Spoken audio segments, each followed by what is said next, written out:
Šport v mojem življenju ni samo šport, je tudi način življenja. Skozi šport se naučiš biti discipliniran, odgovoren, dobiš nek odnos, poseben odnos do ljudi, ki ti pomagajo, ki ti stojijo ob strani. Vse to lahko prineseš v življenje vsak dan, tako da skozi šport sem se veliko naučil in to probam skozi življenje tudi vzdrževati. Tukaj, kjer sem danes, sem prišel s trdim delom.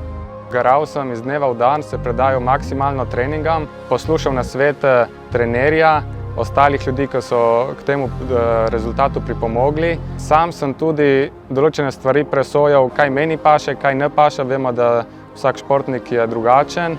Mislim, da ta presoja mi nekako uspeva, rezultat je viden, tako da sem z delom zadovoljen. Vemo, da zadnje leto je bilo nenavadno leto v primerjavi z ostalimi, predvsem iz tega vidika, ker se je zgodila ta situacija, ki jo nismo pričakovali. Jaz na take stvari gledam zmeraj pozitivno, skušam iz take stvari, situacije potegniti najboljše. Pri meni lahko rečem, da se je to izkazalo kot uspešno leto, zato ker sem imel eno leto več časa za treninge, za pripravo na same kvalifikacije za same paraolimpijske igre. Tako da, če te situacije korone ne bi bilo, lani nisem imel možnosti za nastop na olimpijskih igrah, je še en dokaz, da vsaka negativna stvar pripelje tudi pozitivno stvar.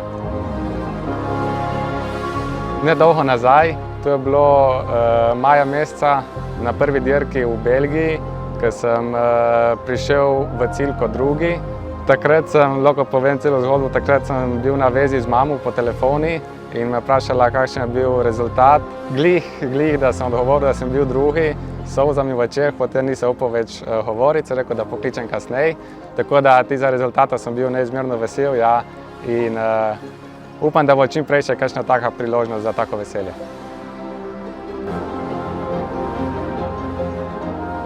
Moj trener je predvsem poseben zato, ker smo v zadnjih 2 letih zgradili dober prijateljski odnos, predvsem na tej ravni, da me je dobro spoznal kot športnika in osebno.